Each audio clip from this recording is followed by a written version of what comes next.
Hello all. Strike off of companies. So ROC வந்து list of companies maintain பண்ணுவாங்க, register of companies. அந்த ரெஜிஸ்டர்ல இருந்து ஒரு கம்பெனியை டோட்டலா ரிமூவ் பண்றது பேரு தான் ஸ்ட்ரைக் ஆஃப் ஆஃப் கம்பெனிஸ். அந்த register or removal of companies from the register of ROC. யார் யாரெல்லாம் வந்து அந்த ஸ்ட்ரைக் ஆஃப் யார் இனிஷியேட் பண்ணலாம் அப்படின்னா ROC itself. So ROC சுவமோட்டோவா வந்து அவங்களே வந்து நீ வேணாம் அப்படின்னு சொல்லி ரிமூவ் பண்ணலாம். இந்த கம்பெனி வேண்டாம், பேஸ்ட் ஆன் சம் கிரவுண்ட்ஸ்ல இந்த கம்பெனி வேண்டாம் அப்படின்னு சொல்லி ரிமூவ் பண்ணலாம். தென் வாலண்டியரா கம்பெனியே வந்து டிசைட் பண்ணலாம், இதுக்கு மேல நம்ம இந்த பிசினஸ் கொண்டு போறதுல நோ யூசஸ் அப்படின்னு சொல்லிட்டு சம் ரீசன்ஸால கம்பெனியே நான் வந்து ஸ்ட்ரைக் ஆஃப் பண்ணிக்கிறேன் அப்படின்னு சொல்லி வாலண்டியரா டிசைட் பண்ணலாம். வாலண்டியரா டிசைட் பண்றாங்க அப்படின்னாக்கா அவங்க வந்து 2 கண்டிஷன்ஸ் வந்து அவங்க சாட்டிஸ்ஃபை பண்ணணும். ஒண்ணு வந்து அவங்களுக்கு இருக்க எல்லா லைபிலிட்டிஸும் அவங்க பே பண்ணிடணும்.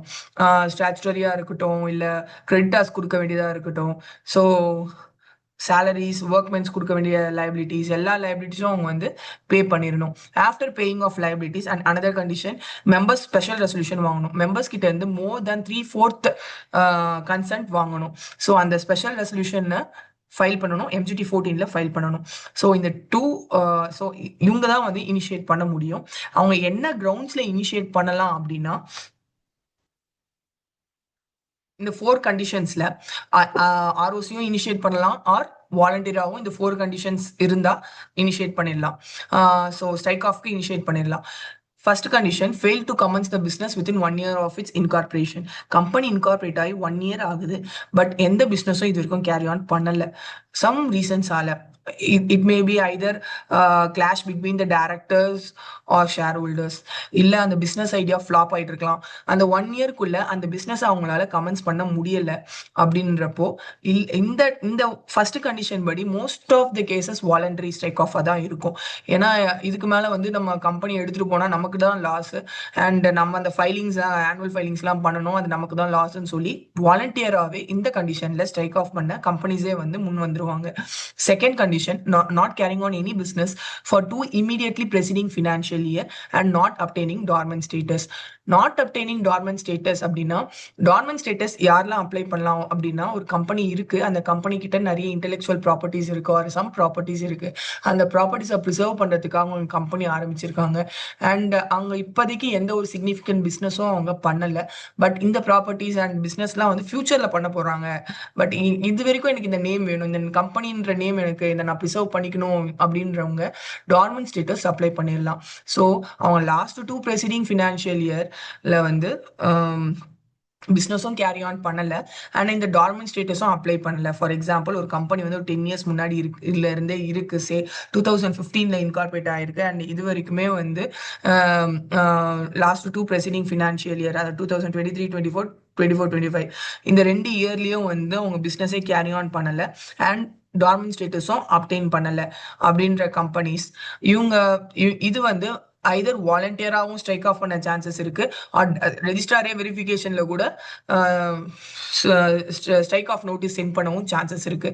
So next condition, subscribers to MOA have not paid subscription money and failed and not filed form INC 28. So incorporation அப்போ நம்ம மேஜர் டாக்குமெண்ட் MOAல லாஸ்ட் கிளாஸ் சப்ஸ்கிரைபர் கிளாஸ் தான். அந்த சப்ஸ்கிரைபர் கிளாஸ்ல இந்த அமௌண்ட் பே பண்ணி இவ்வளோ ஷேர்ஸ் நான் எடுத்துக்கிறேன் அப்படின்ற மாதிரி நம்ம அக்ரி பண்ணியிருப்போம்.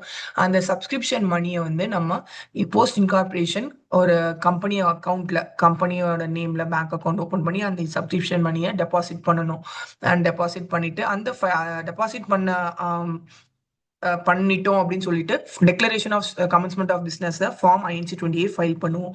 அண்ட் இந்த கேஸ்ல அந்த மணியை டெபாசிட்டும் பண்ணல, ஃபார்ம் INC 28 ஃபைல் பண்ணல அப்படின்ற கேசஸ்ல ROC வெரிஃபிகேஷன் பண்ணாங்கன்னா அவங்களே சுவமோட்டோவா வந்து ஸ்ட்ரைக் ஆஃப் பண்ண சான்சஸ் இருக்கு. இது third case. Most of the time suo motu strike off by ROC தான் இருக்கும்.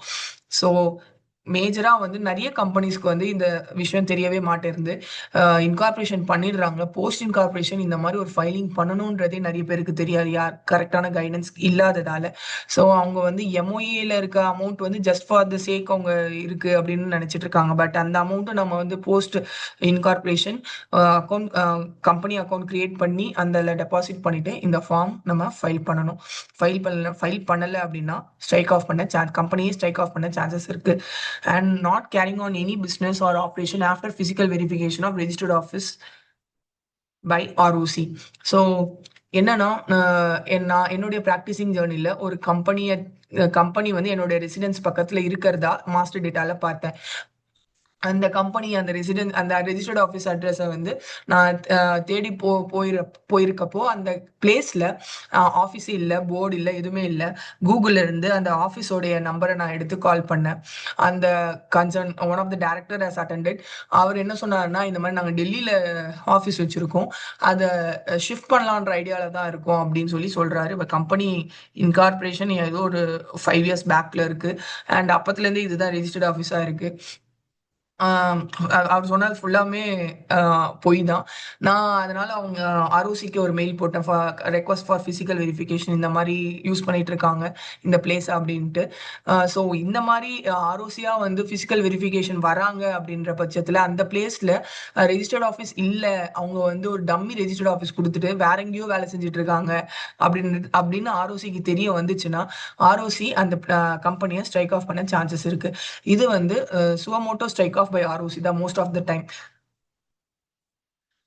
So இந்த லாஸ்ட் 4 கிரவுண்ட்ஸ்ல வந்து ஸ்ட்ரைக் ஆஃப் ஆக voluntary or suo motu strike off ஆக சான்சஸ் இருக்கு.